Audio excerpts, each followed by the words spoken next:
नमस्कार साथियों। आज हम अजमेर जयपुर जोधपुर विद्युत वितरण निगम लिमिटेड द्वारा 24 अगस्त 2018 को द्वितीय पारी में जो तकनीकी सहायक भर्ती परीक्षा आयोजित की थी उसका जो पेपर है वो हल करेंगे। कुछ प्रश्न पहले वीडियो में हल किए, शेष प्रश्न हम आज हल करेंगे। आज का अपना प्रश्न है, किसी 3 फेज 6 पोल 50 सटल स्लिप रिंग प्रेरण मोटर में रोटेटिंग मैग्नेटिक फील्ड आरपीएम पर घूमेगा। यानी जो कह रहे हैं कि कोई 6 पोल 50 हर्ट्ज आवृत्ति पर प्रचलित मोटर है, इसके अंदर जो रोटेटिंग फील्ड यानी जो घूर्णित चुंबकीय क्षेत्र है उसकी गति क्या होगी। तो देखो, पोलों की संख्या क्या है, P बराबर दे रखा है 6, ए बराबर दे रखा है 50 हर्ट्ज और पूछा है रोटेटिंग मैग्नेटिक फील्ड, यानी इसे हम सिंक्रोनस गति भी कह सकते हैं। एन का मान पूछा है, एन एस बराबर क्या होगा ज्ञात करना है। तो किसी मोटर की गति ज्ञात करेंगे तो सूत्र क्या है, देखो अपना सूत्र है एफ बराबर पी एन बट्टा 120। यदि एन ज्ञात करना हो यानी एन बराबर क्या हो जाएगा, एन बराबर होगा एफ इंटू 120 बट्टा पी। एफ का मान क्या है 50 इंटू 120 बट्टा पी का मान क्या है 6। कितना हो जाएगा 6 दूनी 12 20,000 आरपीएम। तो इसकी तुल्यकालिक गति या घूर्णित चुंबकीय क्षेत्र की गति क्या होगी, 1000 रेवोल्यूशन पर मिनट यानी 1000 आरपीएम पर उसका मैग्नेटिक फील्ड है वो घूर्णित होगा। तो राइट आंसर क्या हो जाएगा, सी ऑप्शन सही होगा इसका, यानी 1000 आरपीएम। तो राइट आंसर हो गया सी 1000 आरपीएम। अगला क्वेश्चन है, एक ट्रांजिस्टर में डिप्लीशन परतों की संख्या होती है, यानी एक ट्रांजिस्टर है इसके अंदर जो पीएन जंक्शन होते हैं उनकी संख्या कितनी है, जंक्शनों की संख्या कितनी है। एक ट्रांजिस्टर के अंदर 2 पीएन संगम होते हैं, यानी मान लो पीएनपी है या एनपीएन, मान लो पीएनपी ट्रांजिस्टर पीएन और पी। तो एक तो पीएन जंक्शन ये हो गया और एक पीएन जंक्शन ये हो गया। तो पीएन जंक्शन के बारे में पूछे तो हो गया, कितना हो गया जंक्शन, एक तो ये और एक ये 2 जंक्शन हो गए। तो राइट आंसर क्या हो जाएगा, 2 पीएन जंक्शन होते हैं। तो ट्रांजिस्टर के अंदर 2 पीएन जंक्शन होते हैं। तो राइट आंसर हो गया बी 2। और यदि डायोड के बारे में पूछ ले तो कितना होता, डायोड में 1 पीएन संगम होता है, यानी जो परत होती है जंक्शन परत होती है वो 1 होती है। अगला क्वेश्चन है, किसी स्क्विरल केज मोटर की गति को किसके द्वारा परिवर्तित किया जा सकता है। एक स्क्विरल केज इंडक्शन मोटर है, इसकी गति किसके द्वारा परिवर्तित की जा सकती है। अभी अपना जो सूत्र था वो क्या था कि एफ बराबर पी एन बट्टा 120 और एन बराबर क्या हो जाएगा, एन बराबर हो जाएगा एफ इंटू 120 बट्टा टी। अर्थात किसी मोटर की गति एन समानुपाती एफ और एन समानुपाती 1/p, यानी पोलों की संख्या के तो विलोमानुपाती होगी और फ्रीक्वेंसी के समानुपाती होगी। तो मोटर की गति किसके द्वारा परिवर्तित की जा सकती है। अब देखो, आपूर्ति वोल्टेज को परिवर्तित करके नहीं, यानी इन दोनों से परिवर्तित कर सकते हैं, या तो एफ को परिवर्तित करके या पीक को परिवर्तित, पोलों की संख्या को परिवर्तित करके।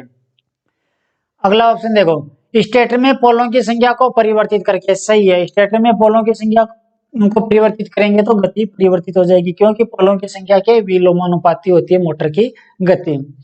अगला, इसके द्वारा लिए गए करंट को परिवर्तित करके नहीं, रोटर सर्किट में एक प्रतिरोध स्थापित करके, यानी बहुत कम की जा सकती है इससे, जबकि इसमें स्क्विरल केज इंडक्शन मोटर के बारे में पूछा तो इसमें नहीं। ये सभी, तो राइट आंसर क्या हो जाएगा, बी ऑप्शन सही होगा, स्टेटर में पोलों की संख्या को परिवर्तित करके। तो राइट आंसर हो गया बी। अगला क्वेश्चन है, किसी स्लिप रिंग प्रेरण मोटर में रोटर करंट आवृत्ति किस पर निर्भर करती है, यानी जो रोटर करंट की आवृत्ति है जिसे हम रोटर फ्रीक्वेंसी कहते हैं, रोटर फ्रीक्वेंसी किस कारक पर निर्भर करती है। रोटर फ्रीक्वेंसी क्या होती है कि रोटर चालकों में उत्पन्न विद्युत वाहक बल की आवृत्ति रोटर फ्रीक्वेंसी कहलाती है। तो रोटर फ्रीक्वेंसी एफ आर बराबर होता है एस इंटू एफ, यानी स्लिप इंटू फ्रीक्वेंसी। तो रोटर फ्रीक्वेंसी या तो स्लिप या इसकी मेन जो आवृत्ति है इस पर निर्भर करती है। तो राइट आंसर क्या हो जाएगा? रोटर कंडक्टर नहीं, रोटर इंडक्टर नहीं, स्लिप की मात्रा एस सही है, एस पर निर्भर करती है, इंडक्टिव रिएक्टेंस और ये सभी। तो राइट आंसर क्या हो जाएगा? स्लिप की मात्रा यानी एस पर निर्भर करती है। तो राइट आंसर हो गया सी, स्लिप की मात्रा। अगला क्वेश्चन है, एक विभक्त वलय प्रेरण मोटर में कितने विभक्त वलय होते हैं? यानी एक स्लिप रिंग इंडक्शन मोटर में कितने रिंग होती है, स्लिप रिंग होती है, उनकी संख्या कितनी होती है? तो कितनी होती है देखो, स्लिप रिंग इंडक्शन मोटर के अंदर तीन यानी जो रोटर वाइंडिंग होती है वो 3 फेज स्टार संयोजित वाइंडिंग होती है और 3 स्लिप रिंग के द्वारा बाह्य रोटर प्रतिरोधक जो स्टार्टर होता है, यानी रोटर प्रतिरोधक स्टार्टर उसके जो प्रतिरोधक होते हैं उससे जोड़ी जाती है। तो स्लिप रिंगों की संख्या कितनी हो जाएगी? 3। तो स्लिप रिंग इंडक्शन मोटर में जो वलय है उनकी संख्या हो जाएगी 3। तो राइट आंसर हो गया बी, 3 स्लिप रिंग होते हैं। अगला क्वेश्चन है, एक ऐसी सर्वो मोटर मूल रूप से क्या होती है? यानी ऐसी सर्वो मोटर है वो मूल रूप से 2 फेज इंडक्शन मोटर होती है। तो ऑप्शन देखो, हिस्टैरिसीस मोटर नहीं, समकालिक मोटर यानी तुल्यकालिक मोटर नहीं, डीसी शंट मोटर नहीं, 2 फेज इंडक्शन मोटर सही है, डीसी यौगिक मोटर नहीं, शिफ्ट मोटर नहीं। तो राइट आंसर क्या हो जाएगा? 2 फेज इंडक्शन मोटर यानी डी ऑप्शन इसका सही होगा, 2 फेज प्रेरण मोटर। अगला क्वेश्चन है, निम्न में से किस अनुप्रयोग के लिए डीसी आवश्यक है? इनमें से किसके प्रचलन के लिए डीसी आवश्यक है? अपना ऑप्शन देखो, प्रदीपन यानी लाइट व्यवस्था, लाइट व्यवस्था एसी से भी की जा सकती है, यानी आवश्यक नहीं है कि डीसी से ही हो। अगला ऑप्शन है मशीन शॉप मोटर यानी कार्यशाला की मोटर, कार्यशाला की मोटर एसी भी हो सकती है और डीसी भी हो सकती है। विद्युत कर्षण मोटर, जो कर्षण यानी बाहरी कार्यों के अंदर प्रयोग करते हैं, ट्रैक्शन मोटर या कर्षण मोटर है वो एसी श्रेणी मोटर काम में लेते हैं।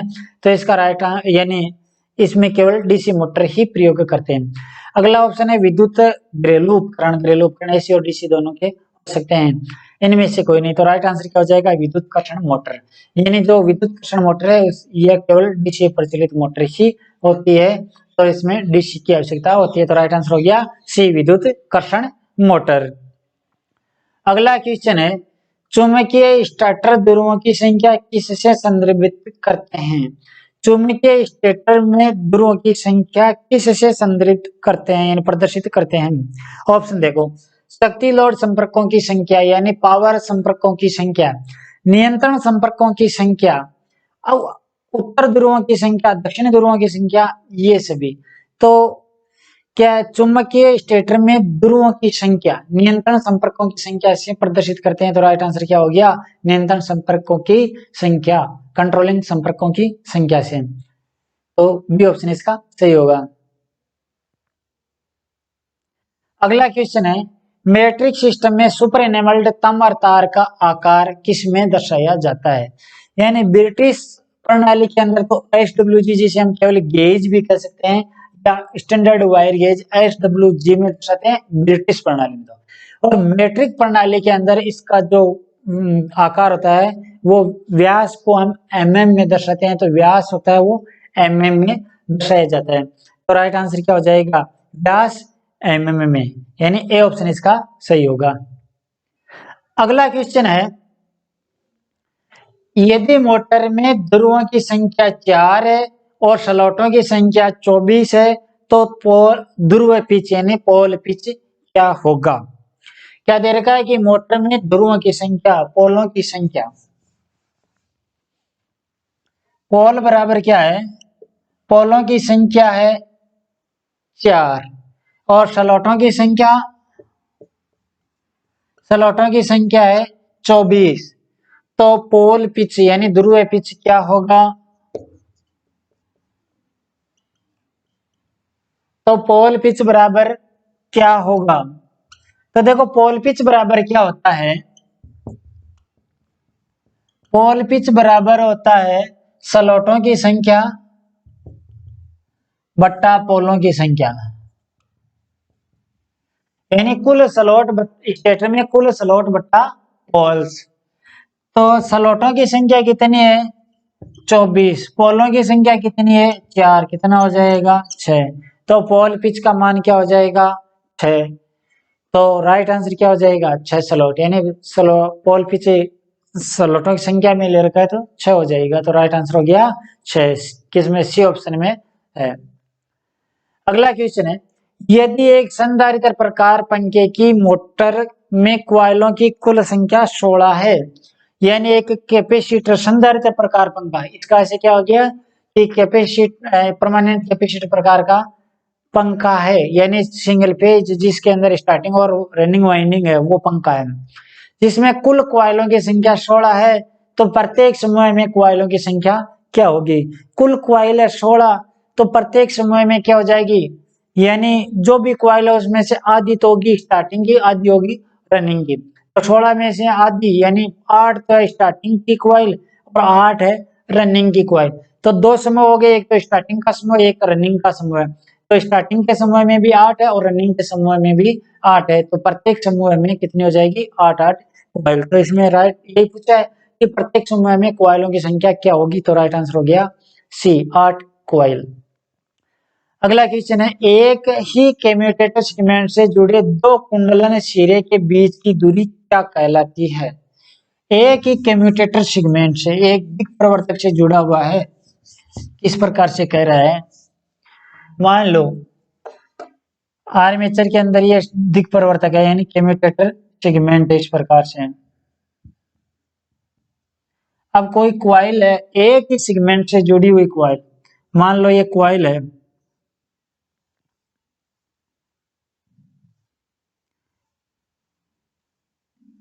इस प्रकार से ये क्वाइलें हैं।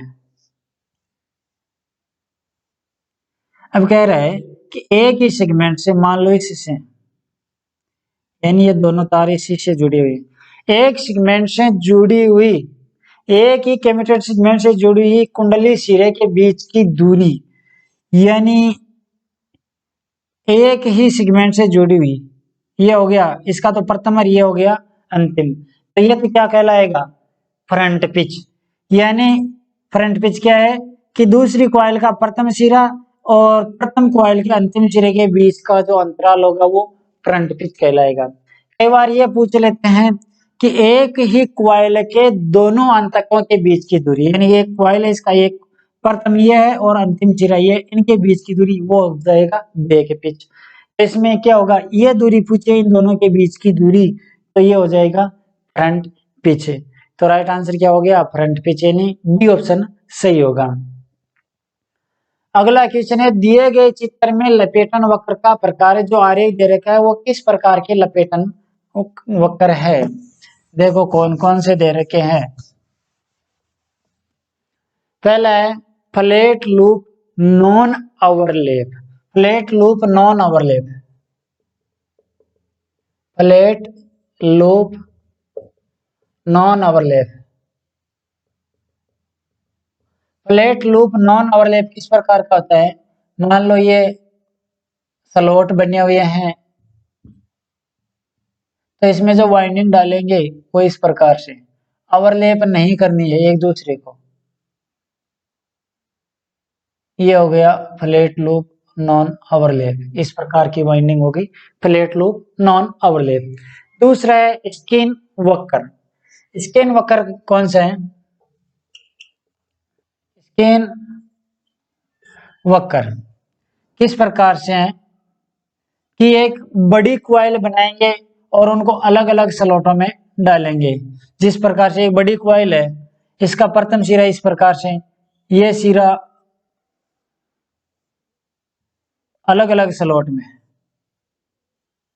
इस प्रकार से, यानी एक बड़ी क्वाइल मान लो ये स्लॉट है,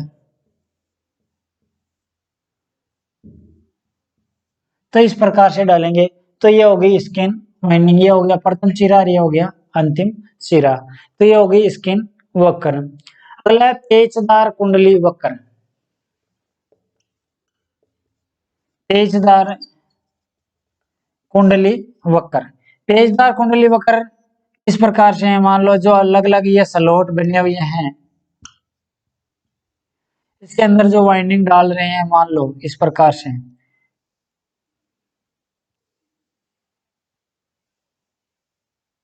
इस प्रकार से जो वाइंडिंग डाल रहे हैं, तो ये हो गया पेचदार कुंडली वक्र। बाद में ये अंतिम से प्रारंभिक और ये अंतिम शिला जो भी है मान लो। अगला है एकल परत बास्केट वक्र। एकल परत बास्केट, बास्केट वाइंडिंग है वो भी कौन सी, एकल परत। एकल परत बास्केट वाइंडिंग कौन सी होगी, टोकरी वाइंडिंग। मान लो ये स्लॉट है, एकल परत का से क्या है, एक स्लॉट में एक ही लपेटन यानी एक ही कुंडली, इस प्रकार से मान लो ये एकल परत।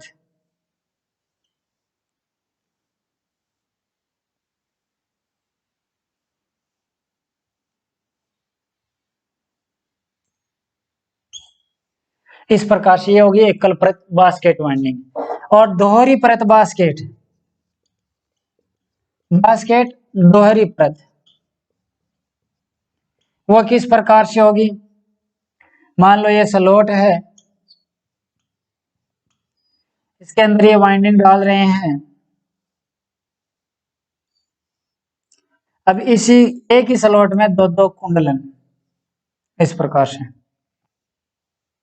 यानी दो दो पार्श्व, एक में दो पार्श्व कुंडलन के, यानी दो कुंडलनों के पार्श्व। अब इसी में अलग ये डल जाएगी इस प्रकार से, मान लो इस प्रकार से,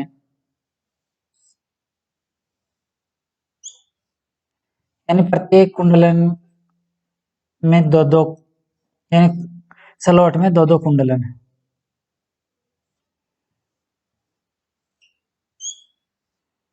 इस प्रकार से तो ये हो गई दोहरी परत वाइंडिंग।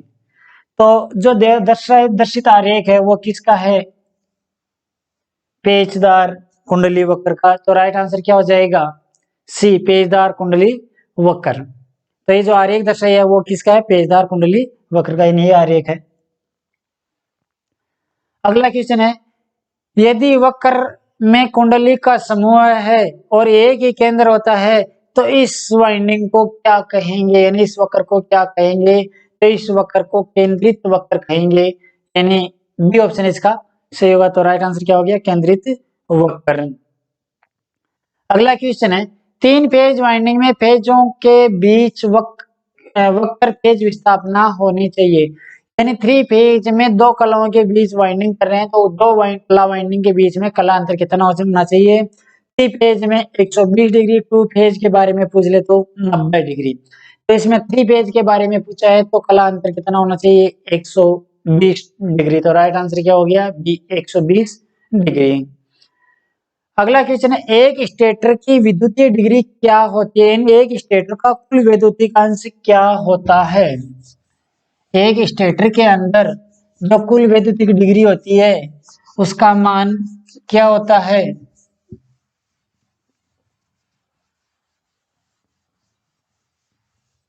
तो स्टेटर के अंदर कुल वैद्युतिक डिग्री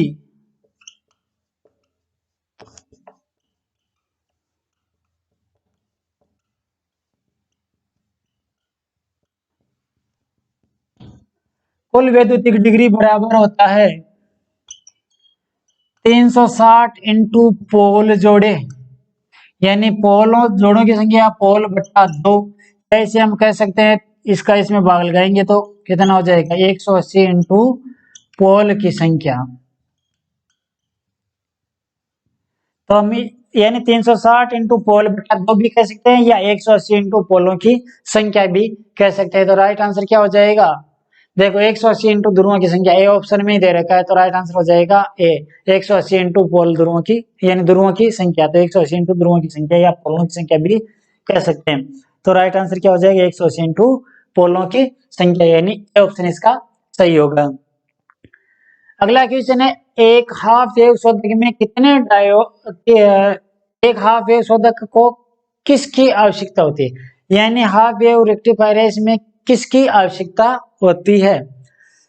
ऑप्शन देखो, एक ब्रिज निर्माण में 4 डायोड यानी एक ब्रिज निर्माण के लिए 4 डायोड। हाफ वेव के बारे में पूछ रहा है, न कि ब्रिज के बारे में। दो डायोड एक full wave centre tapping transformer में होते हैं। ब्रिज निर्माण में धातु परिशोधक नहीं, एक डायोड सही है। ब्रिज निर्माण में 4 प्रतिरोध की नहीं। तो राइट आंसर क्या हो जाएगा, एक हाफ वेव रेक्टिफायर में केवल एक ही डायोड प्रयोग किया जाता है। यदि फुल वेव के बारे में पूछ ले तो 2। अब फुल वेव कौन कौन से होते हैं, एक तो सेंटर टेपिंग ट्रांसफार्मर और एक ब्रिज रेक्टिफायर। तो सेंटर टेपिंग के बारे में पूछ ले तो 2 और ब्रिज रेक्टिफायर के बारे में पूछ ले तो 4। जबकि इसमें हाफ वेव रेक्टिफायर यानी शुद्ध के रूप में पूछा है तो एक डायोड की आवश्यकता होती है। तो राइट आंसर हो गया डी, एक डायोड। अगला क्वेश्चन है, वोल्टेज स्टेबलाइजर का मूल कार्य क्या प्रदान करना है। वोल्टेज स्टेबलाइजर का मूल कार्य क्या है। ऑप्शन देखो, भार को स्थिर शक्ति की आपूर्ति यानी भार को एक नियत शक्ति प्रदान करना, नहीं, वोल्टेज नियत प्रदान करता है। अगला ऑप्शन देखो, वोल्टेज की निरंतर आपूर्ति नहीं, स्थिर वोल्ट प्रदान करना होता है। अगला, भार को स्थिर विद्युत ऊर्जा की आपूर्ति, नहीं, भार को स्थिर वोल्टेज की आपूर्ति, सही है, इनमें से कोई नहीं। तो एक वोल्टेज स्टेबलाइजर है यानी स्टेबलाइज्ड पावर सप्लाई है, वो क्या करता है, जो भी अपना भार या लोड लगा हुआ है उसको एक नियत वोल्टेज प्रदान करता है। तो भार को स्थिर वोल्टेज प्रदान करना। तो राइट आंसर हो गया डी, भार को स्थिर वोल्टेज की आपूर्ति प्रदान करना होता है। अगला क्वेश्चन है, निम्न में से कौन सा उपकरण एसी शक्ति को डीसी में परिवर्तित करता है। यानी वह कौन सा उपकरण है जो एसी को डीसी में परिवर्तित करता है। अल्टरनेटर। अब ऑप्शन देखो, अल्टरनेटर क्या होता है कि यांत्रिक ऊर्जा को एसी वैद्युतिक ऊर्जा में परिवर्तित करता है। जनरेटर यांत्रिक ऊर्जा को डीसी वैद्युतिक ऊर्जा में परिवर्तित करता है। शोधक एसी को डीसी में परिवर्तित करता है। ट्रांसफार्मर एसी को एसी यानी उच्च या निम्न मान में परिवर्तित करता है। ट्रांजिस्टर एक यानी एम्पलीफायर में इनमें काम में लेते हैं, यानी एम्पलीफिकेशन के तौर पर काम में लेते हैं। तो राइट आंसर क्या हो जाएगा, शोधक यानी फिल्टर रेक्टिफायर परिपथ शोधक हो जाएगा। तो सी ऑप्शन इसका सही होगा। अगला क्वेश्चन है, डीसी जनरेटर के कम्यूटेटर की सफाई के लिए निम्न में से कौन सा द्रव्य उपयोग किया जाता है। यानी कम्यूटेटर सेगमेंट की सफाई करने के लिए इनमें से किस का प्रयोग किया जाता है। ऑप्शन देखो, आयोडीन नहीं, कार्बन टेट्रा क्लोराइड सही है, केरोसिन नहीं, तेल के साथ मिश्रित पेट्रोल नहीं, ये सभी। तो सीटीसी यानी कार्बन टेट्रा क्लोराइड का प्रयोग किया जाता है कम्यूटेटर की सफाई करने के लिए, यानी दिग् प्रवर्तक की सफाई करने के लिए। तो ये कुछ प्रश्न थे, शेष प्रश्न नेक्स्ट वीडियो में रहेगा। ठीक है दोस्तों।